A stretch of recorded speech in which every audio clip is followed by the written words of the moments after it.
दर्शकों नमस्कार। इस समय आप हैं दूरदर्शन हिमाचल के साथ और देख रहे हैं कार्यक्रम कृषि दर्शन। कृषि दर्शन में आप सभी का हार्दिक स्वागत है, अभिनंदन है। हमारे प्रदेश के किसान बागवान अपने मेहनत और लगन के बदौलत आज कृषि और वानिकी के क्षेत्र में नए नए कीर्तिमान स्थापित करते जा रहे हैं। स्वरोजगार की राह पर आगे बढ़ते हुए हमारे मेहनती किसान और बागवान स्वावलंबन की राह पर बढ़ निकले हैं। कई क्षेत्रों में हमारे प्रदेश के किसान देश के अन्य राज्यों के लिए प्रेरणा स्रोत बने हैं। जी हाँ, आज के कार्यक्रम में हम एक ऐसे प्रगतिशील किसान से आपका परिचय करा रहे हैं जिन्होंने कृषि, वानिकी और पशुपालन के क्षेत्र में महत्वपूर्ण योगदान दिया है, जिससे न केवल वो अपने लिए एक स्वरोजगार का सशक्त विकल्प बनाने में सफल हुए हैं, बल्कि अन्य किसानों के लिए भी एक प्रेरणा स्रोत बने हैं। स्वावलंबन के राह पर अग्रसर किसान, इसी विषय पर हम आज आपका एक परिचय कराएंगे प्रगतिशील किसान जोगेंद्र सिंह से, जो गांव रिहाई, डाकघर चैली, तहसील एवं जिला शिमला, हिमाचल प्रदेश के रहने वाले हैं और तरह तरह की कृषि फसलें, बागवानी फसलें और डेयरी फार्मिंग में अपना काम कर रहे हैं। सर, सबसे पहले आपका कार्यक्रम में स्वागत है। नमस्कार किसान भाइयों, धन्यवाद। जोगेंद्र जी, कार्यक्रम की शुरुआत आपसे इस जानकारी के साथ करना चाहेंगे कि कृषि, बागवानी और पशुपालन के क्षेत्र में आप हैं, तो इसकी शुरुआत आपने कैसे की? कहाँ से इसकी प्रेरणा मिली कि आप इस क्षेत्र को एक जो है स्वरोजगार की तरह आप अपनाएंगे? जब हम लोगों ने अपनी शिक्षा पूर्ण की, स्नातक स्तर तक मेरी शिक्षा हुई 1998 में, तो उसके बाद भविष्य के लिए बड़ी चुनौतियाँ थी कि क्या करेंगे। उस समय आज की तरह इतने अवसर भी नहीं थे। जो समय था, सरकारी नौकरी को छोड़कर दूसरे क्षेत्रों में इतना प्रवेश नहीं था जी। तो हमारे सामने भविष्य की बड़े ज्वलंत समस्याएं थी। तो हम लोगों ने जो पारिवारिक स्तर पर बचपन से लेकर खेतीबाड़ी के काम अपने पूर्वजों के साथ किए थे, उसी को हमने आगे करना चाहा। और उस समय हम लोगों ने जब कृषि का कार्य शुरू किया तो परंपरागत खेती ही होती थी, लाभ कम होते थे। लेकिन शिक्षा होने के नाते हम लोगों ने थोड़ा ज्ञान अर्जित किया था, तो हम लोगों ने देखा कि कृषि के क्षेत्र में बहुत संभावनाएं हैं। तो उन संभावनाओं को मद्देनजर रखते हुए हम लोग इस क्षेत्र में आए और ये धीरे धीरे हमें स्वावलंबन की ओर, उस समय स्वावलंबन नहीं, आत्मनिर्भरता की ओर ले गए। ठीक है। जैसा आपने कहा कि ये आपका परंपरागत काम है, पुश्तैनी खेती आप करते हैं, यानी कि पीढ़ियों से आप इस काम को कर रहे हैं। हाँ जी। और परंपरागत तरीके से ही आपने जो खेती बाड़ी करते थे उसी से आपने शुरुआत करी। तो कौन कौन सी फसलें आप अपने खेतों में बीजते और उगाते हैं? जब हम लोगों ने शुरुआत की तो उस टाइम जो परंपरागत फसलों में मक्की, कनक, आलू की फसल होती थी, अरबी की जो हमारी क्षेत्रीय फसलें थी, तो उन्हीं को ज्यादा किया जाता था जी। लेकिन जब हमने देखा कि भूमि भी इतनी अधिक नहीं थी, तो हमने देखा कि इस छोटी सी भूमि में कैसे ज्यादा से ज्यादा आय को अर्जित किया जा सके जी। फिर हमने एक उसके लिए प्रोग्राम निश्चित किया कि वर्ष भर में किस तरह से हमने खेती करनी है जो हमें हर मास कुछ ना कुछ आय देती रहे। बिल्कुल। तो उसके लिए हमने तरह तरह की फसलें शुरू की, जैसे रबी और खरीफ की फसलें मुख्य रूप से हमारे प्रदेश में की जाती है जी। लेकिन हम लोगों ने इन फसलों में परंपरागत फसलों के साथ आधुनिक तौर पे कृषि करना शुरू किया, जिससे हमारी आय थोड़ी बढ़नी शुरू हुई। बिल्कुल। तो आधुनिक कृषि की आपने बात करी, तो परंपरागत खेती और आधुनिक खेती में आपने कैसे जो एक सम्मिश्रित तरीके से इसको करना शुरू किया, और साथ साथ आप कौन कौन सी फसलें उगाने लगे? 2000 के लगभग हिमाचल प्रदेश में बागवानी विभाग में हरित गृह की एक योजना आई जी। जिस योजना के लिए हम लोगों ने पढ़ा, सुना और दूसरे क्षेत्रों में भी गए, जैसे बिलासपुर वगैरह में लोगों ने बड़ी फूलों की खेती की, लेकिन हमारे यहाँ पे संभावनाएं उस तरह की नहीं थी। तो हम लोगों ने आधुनिक खेती में सबसे पहले हरित गृह का निर्माण किया और परंपरागत खेती हमारे खुले क्षेत्र में होती थी। तो हमने संरक्षित खेती का भी सफल प्रयोग शुरू किए, जिससे हमें बेमौसमी सब्जियां उगाने में बहुत मदद मिली। बिल्कुल। और उससे हिमाचल प्रदेश का जो वातावरण है वो हमारे लिए एक वरदान साबित हुआ, और जो संरक्षित खेती आई उससे तो सोने पे सुहागा हो गया और हम लोगों की आय में वृद्धि होने लगी। और जो हम लोगों ने एक निर्णय लिया था कि हम लोग कृषि के क्षेत्र में जाएंगे, तो वहां पे हमें लगा कि हमारा भविष्य थोड़ा इसमें उज्जवल है और सशक्त हो सकेगा। हाँ, जोगेंद्र सिंह जी, आपने बात करी कि हम लोगों का जो भविष्य है वो सुरक्षित हमें दिखने लगा। आपके साथ साथ और कौन कौन है जो इस काम में आपकी मदद करते हैं? क्या कोई आपने परिवार के साथ ही करते हैं या कोई आपने कर्मचारी भी रखे हैं जो कृषि और बागवानी में आपकी मदद करते हैं? परिवार का तो बहुत बड़ा सहयोग रहता है जी, क्योंकि ये जो काम है, जब तक आपको परिवार का सहयोग नहीं मिलेगा, आप कृषि के क्षेत्र में काम नहीं कर पाओगे। बिल्कुल। छोटे से बड़े काम तक परिवार का बहुत अहम भूमिका है और जरूरत पड़ने पर हम लोग कमर्शियल लेबर को भी इसमें इन्वॉल्व करते हैं। जब बड़े काम होते हैं जैसे खेतों की जुताई, बुआई या फसल का काटना, मंडियों तक ले जाना, तो कहीं ना कहीं किसी न किसी रूप में हमें लेबर पर भी आश्रित होना पड़ता है। बिल्कुल जी। सर, आपने जैसे आप कृषि कर रहे हैं और पशुपालन के क्षेत्र में भी आपका डेयरी का भी काम है, तो इससे आपको एक अतिरिक्त आय का साधन मिला या फिर कृषि में आपकी सहायता के लिए, क्योंकि कई ज़रूरतें ऐसी हैं जो खेतीबाड़ी की हमें पशुओं से ही पूरी होती हैं और पशुओं के लिए जो कई सारी चीज़ें हमें कृषि से मिलती हैं, तो एक दूसरे के साथ जुड़े हुए ये दोनों काम हैं, आपके लिए कैसे सहयोगी बने? आपने बहुत अच्छी बात कही कि पशुओं की भूमिका खेती के कार्य में बहुत अहम है जी। सबसे पहले तो जो हम खेती करते हैं उसमें पशुओं की भूमिका ये रहती है कि हमें जो खाद चाहिए, यदि हमारे पास पशु होगा तो उसके गोबर के रूप में हम लोग परंपरागत तरीके से खाद इस्तेमाल करते आ रहे हैं, गोबर की खाद। लेकिन हमने जो आधुनिक रूप को इसको दिया वो किया, जैसे हमने केंचुए की खाद बनाना शुरू किया जी। हमने वर्तमान समय में जैसे प्राकृतिक खेती की तरफ भी कुछ हमारा रुझान है और हम अपनी खेती में इसको कर रहे हैं, तो हम लोगों ने जीवामृत जैसे, ब्रह्मास्त्र जैसे ऐसे संसाधन उससे तैयार करके अपनी खेती की जो लागत दर है उसको भी कम किया, जिससे हमारा मुनाफा बढ़ा। और ये जो आपने स्वावलंबन की बात की, ये शब्द वहीं से अब शुरू हुआ कि हम लोग आज इतने आत्मनिर्भर हो गए हैं कि इन पशुओं के सहयोग से हम लोगों को बहुत सी ऐसी चीजें हैं जो हमारे खेतों में जरूरी पड़ती है, इनसे मिलती है। और सबसे बड़ी बात यह है पशुओं से कि जैसे हम दूध का काम करते हैं तो हमें शुद्ध दूध मिलता है, अपने घर का घी मिलता है, और जो हम लोग खाते हैं उसमें हमें बहुत सा सहयोग ऐसा है जो डेयरी से मिलता है, और साथ में साथ नगद रोज पैसा भी मिलता है जी। और सर, आपने जिक्र किया कि आप जीवामृत स्वयं बनाते हैं, केंचुआ खाद आपकी अपनी बनती है, तो इससे कहीं ना कहीं आपकी जो बाहर से आपको अतिरिक्त जो पेस्टिसाइड्स खरीदने पड़ते थे उससे भी आपकी बचत होती है और खाद में जो पैसा आपका लगता था वो भी बच जाता है।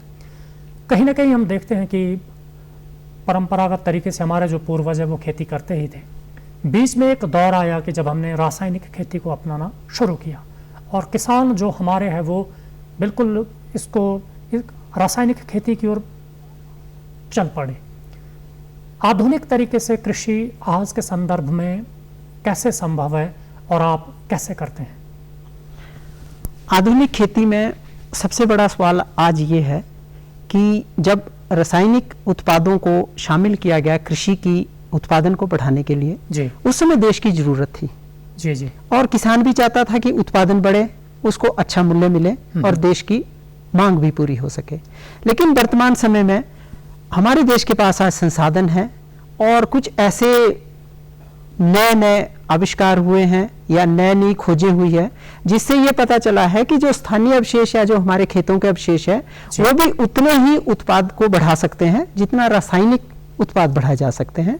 और उन उत्पादों से जो चीज तैयार होती है वो हमारे स्वास्थ्य को भी शुद्ध रखती है, बिल्कुल सही बात, और हमारी आय को भी बढ़ाती है, क्योंकि आज जो जमाना है वो है क्वालिटी का। यदि आपके पास गुणवत्ता वाली फसल है, आपके पास अच्छी सब्जियां हैं, तो उसके रेट हमें बाजार में अच्छे मिलते हैं, और यदि वो प्राकृतिक रूप से तैयार की गई है तो उसमें और भी ज्यादा अच्छे रेट हमें मिलते हैं, जिससे हमारी आर्थिकी सुदृढ़ होती है और साथ में जो रसायनों पे जो हमारा एक बहुत बड़ा खर्च होता है वो भी कम हो जाता है। बिल्कुल, आपने बहुत बढ़िया संदेश दिया कि आज के समय में जो उपभोक्ता हैं जिसे हमने कृषि उत्पाद अपने बेचने हैं वो भी जागरूक भी है और अपनी सेहत के प्रति सजग और चौकस भी है।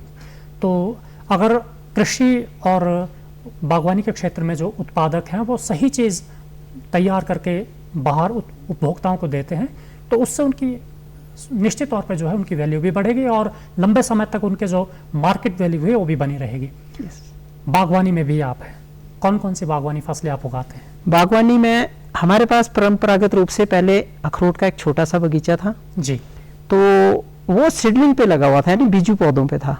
तो हमारे पापा ने लगाया था तो उसने कोई 18-20 साल के बाद हमें फसल देनी शुरू की। बिल्कुल। लेकिन जब उसने फसल देनी शुरू की तो दिवाली के टाइम में हम लोगों को एक एक्स्ट्रा इनकम जनरेट हो गई, सही बात, क्योंकि हम लोग कृषि तो कर ही रहे थे। हाँ हाँ। तो फिर हमारा शौक बना कि कुछ खुमानी, कुछ प्लम जो हमारे एरिया में स्टोन फ्रूट हो सकता था, बिल्कुल, वो हमने प्लांटेशन की।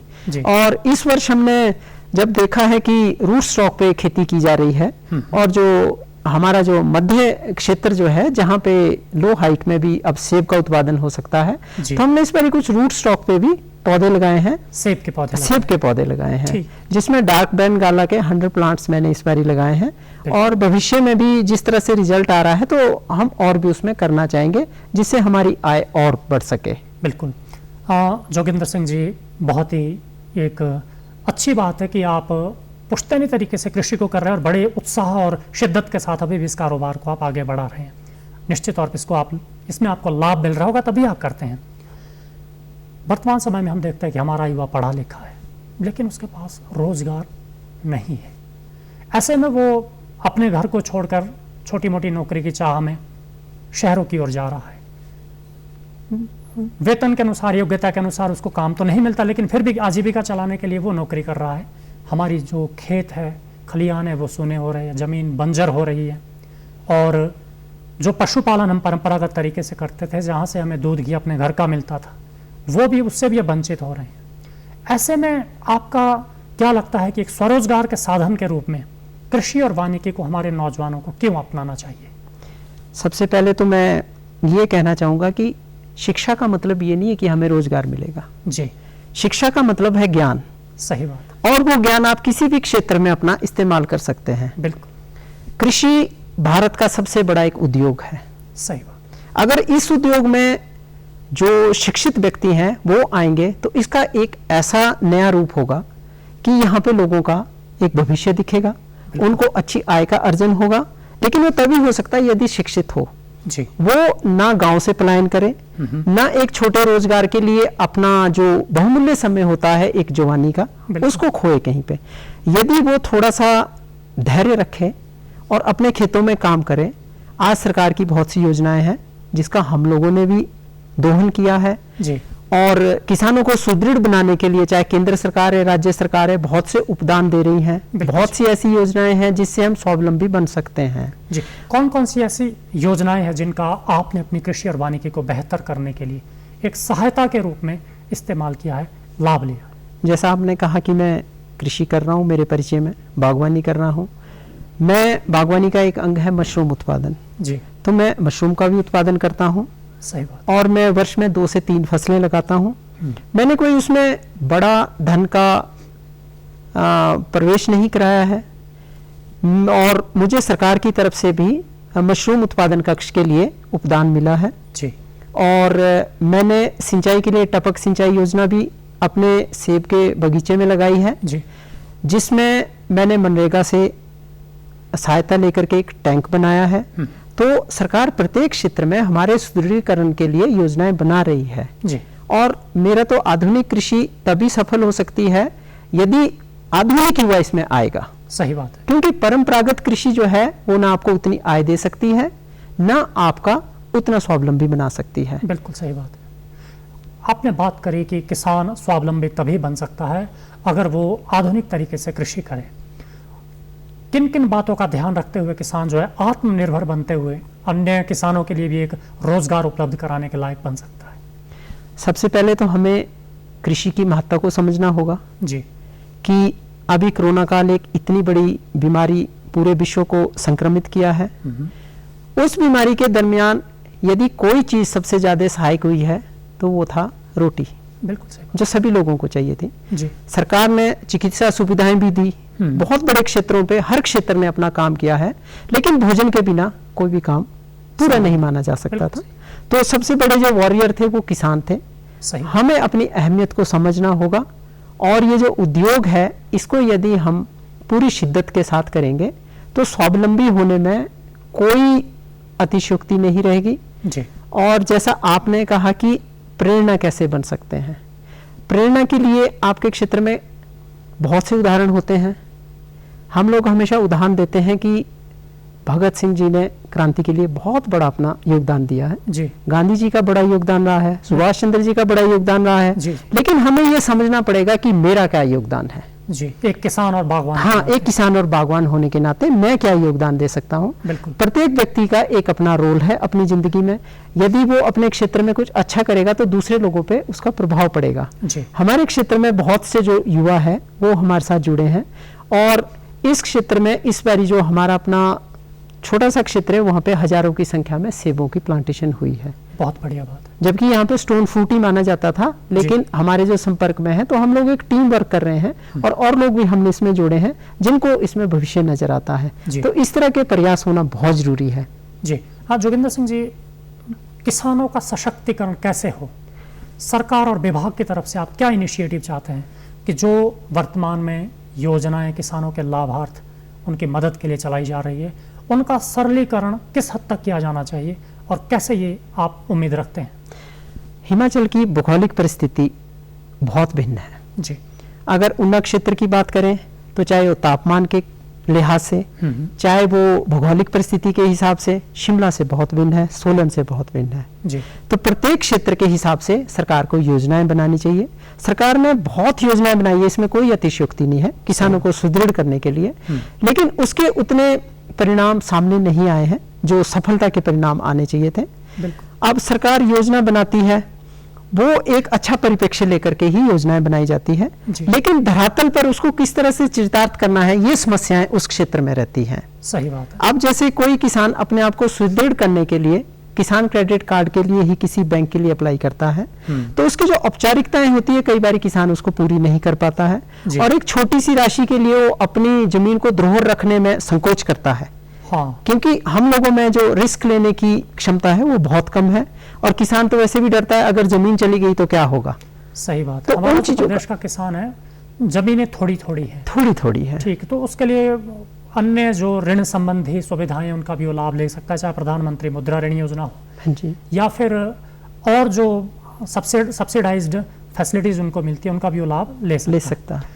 जोगिंदर सिंह जी, अक्सर हम देखते हैं कि जो छोटा किसान है जिसके पास जमीन कम है वो अपने खेत में ज़्यादा फसलें उगा नहीं सकता है।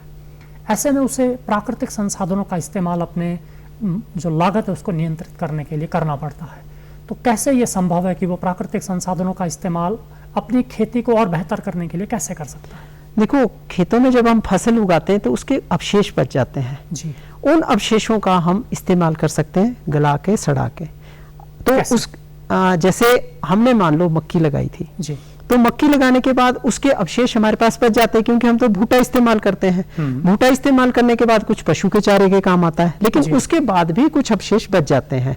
उसको हम इकट्ठा कर लें, कहीं एक गड्ढे में उसको इकट्ठा करके सड़ाएं, उसके बाद उसकी जो खाद तैयार होगी वो बहुत प्राकृतिक होगी।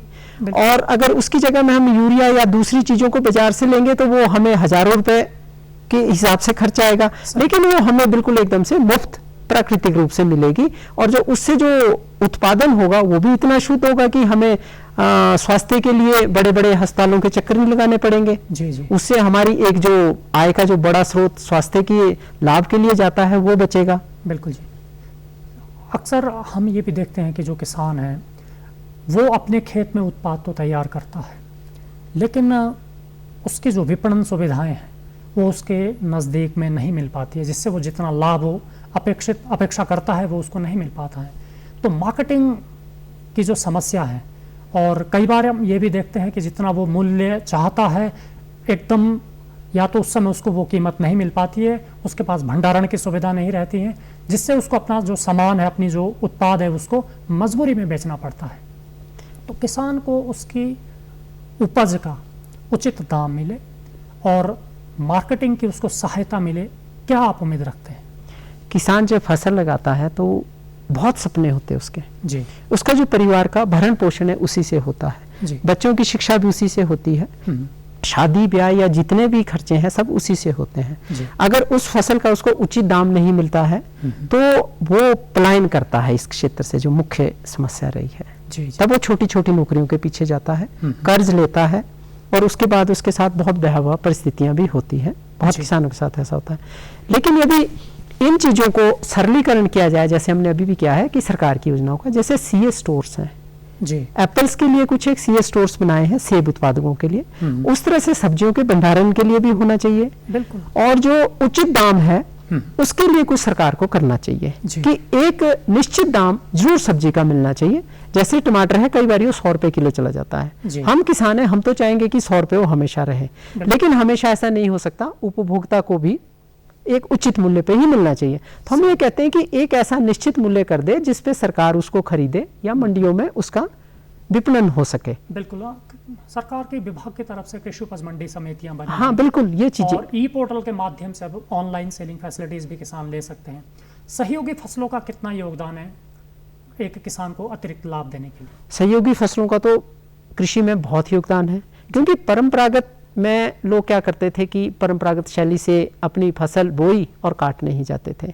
लेकिन वर्तमान में आय को तो बढ़ाना था। सही। तो मैं तो अपना एक एग्जांपल दूंगा कि इस बारी मैंने जो सेब का जो बगीचा लगाया उसके बीच में मैंने चुकंदर की मार्च के महीने में बुआई की।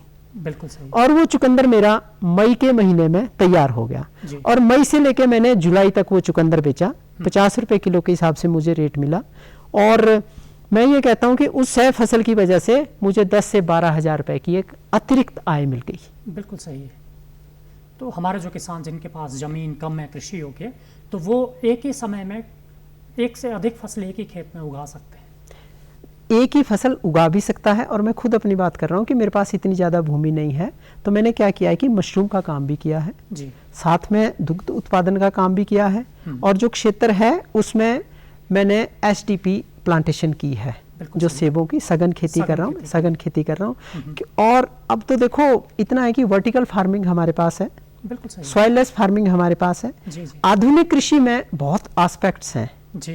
लेकिन आपने जो पहले बात कही थी कि शिक्षित युवा क्यों नहीं आ रहा है, शिक्षित युवा नौकरी की तरफ ना भाग करके यदि इस क्षेत्र में आता है तो बहुत ही ज्यादा अवसर हैं उसको। बिल्कुल। और ये एक बड़ी इंडस्ट्री बनने जा रही है भविष्य में, जो हम लोग देखते हैं। क्योंकि जब हम 2000 के लगभग इस क्षेत्र में आए थे तो ये सिनेरियो नहीं था जो आज है। बिल्कुल सही है। आज बहुत तरक्की की है, चाहे वो तकनीकी रूप में है, चाहे वो बीजों के रूप में है, चाहे वो संसाधनों के रूप में है। तो कृषि में आज देखो लोगों के पास पावर टिलर का भी बैल हुआ करते थे। हाँ। जो 2 बैल पालता था वो 2 गाय पाल ले तो उसके 20,000 रुपए की महीने की और मासिक आय बढ़ सकती है। जी। जोगिंदर सिंह जी, आपके जज्बे और आपके कृषि के प्रति, बागवानी के प्रति लगाव और रुचि को देखकर जरूर हमारे जो किसान हैं वो भी उत्साहित हुए होंगे। आपने महत्वपूर्ण समय दिया, जानकारी दी, हमारे किसानों को बहुत बहुत धन्यवाद। दर्शकों, ये था हमारा आज का कृषि दर्शन। कृषि और बागवानी के क्षेत्र में आज कई संभावनाएं हैं। ज़रूरत है शिद्दत और पूरी ऊर्जा के साथ इस क्षेत्र को स्वरोजगार के रूप में अपनाने की। हम उम्मीद करते हैं कि जोगिंदर सिंह की ही तरह हमारे प्रदेश के अन्य किसान और बागवान भी कृषि को एक परिपूर्ण व्यवसाय के रूप में अपनाएंगे और उज्जवल भविष्य बनाएंगे। आज के अंक में इतना ही। अनुमति दीजिए आप सभी को। नमस्कार।